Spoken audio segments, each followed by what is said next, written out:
तुम्हें लगता है कि तुम्हारा सबसे बड़ा दुश्मन फिजिक्स का एक मुश्किल सवाल है या ऑर्गेनिक का कोई कॉम्प्लेक्स रिएक्शन? बिल्कुल गलत। तुम्हारा सबसे बड़ा दुश्मन है वो आवाज जो तुम्हारे दिमाग में कहती है और पढ़ो, ब्रेक मत लो, रेस्ट करना कमजोरी है, ब्रेक मत लो और पढ़ते रहो। इस अनफिल्टर सेशन में हम नीट प्रिपरेशन का सबसे बड़ा, सबसे डेंजरस झूठ को एक्सपोज करेंगे। मैं तुम्हें बी पॉजिटिव जैसा ज्ञान नहीं दूंगा।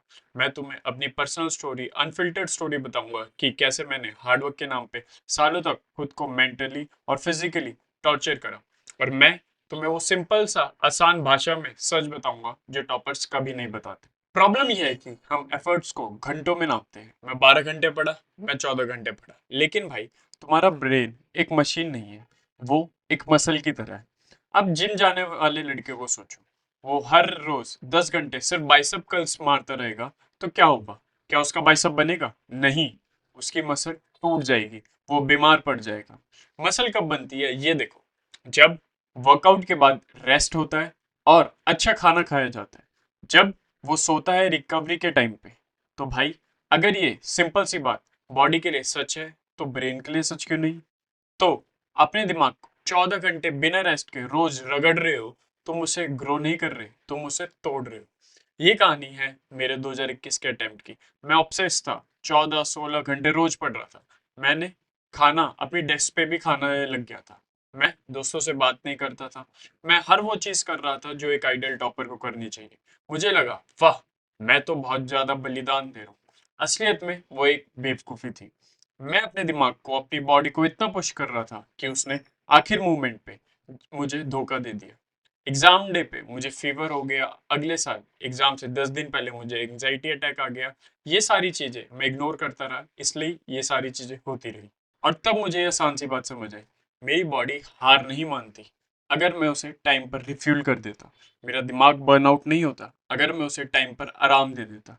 ये एहसास कि रेस्ट एक स्ट्रेटेजिक टूल है, एक वीकनेस नहीं, बहुत ज्यादा जरूरी है। अगर तुम भी इस गिल्ट फ्री रेस्ट वाली फिलॉसफी को समझना चाहते हो तो इस फैमिली को जरूर ज्वाइन कर लीजिए। नीचे सब्सक्राइब बटन पे क्लिक कर लो। तो अब इससे अपनी लाइफ में कैसे लाए? कोई फैंसी नेम नहीं, कोई कॉम्प्लिकेटेड टेक्निक नहीं, सिर्फ दो सिंपल आसान नियम।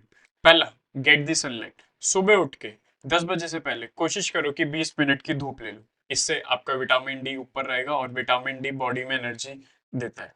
या वॉक करो या साइकिल चलाओ, कुछ भी 20 मिनट के लिए घर से बाहर जाओ। ऐसी एक्टिविटी करो जिससे तुम्हारी सांस तेज हो जाए। इससे दिमाग में ऑक्सीजन जाता है, मूड अच्छा होता है और पढ़ाई में फोकस 10 गुना तक बढ़ जाता है। इससे टाइम वेस्ट मत समझो, ये तुम्हारे अगले 4, 6, 10 घंटे की पढ़ाई की इन्वेस्टमेंट है। फिर सोने से पहले फोन को फेंक दो। सीरियसली, रात को सोने से पहले कोशिश करो कि आप आधे से 1 घंटे पहले फोन ना चलाओ। फोन को साइलेंट करके दूसरे कमरे में रख दो और उस 15 मिनट में कुछ भी करो जो स्क्रीन ना हो। मम्मी पापा से बात करो, डायरी लिखो या बस आंखें बंद करके आराम करो। शांति से अपनी सांस पे ध्यान दो। ये 15 मिनट तुम्हारे दिमाग को दिन भर के chaos से कूल डाउन होने का टाइम देते हैं। इससे नींद भी अच्छी आती है और अगले दिन तुम फ्रेश उठते हो। भाई, ध्यान से समझो, नीट एक स्प्रिंट तो है ही नहीं, ये एक मैराथन है। और मैराथन सिर्फ भागने से नहीं, रेस्ट करके जीता जाता है स्मार्टली। तुम्हारी मेंटल वेलबींग तुम्हारी तैयारी का हिस्सा नहीं है, ये तुम्हारी तैयारी की नींव है। So please, if you like this video, do subscribe to the channel. और प्लीज, 500 सब्सक्राइबर हमारा एम है छोटा सा, सो प्लीज डू इट।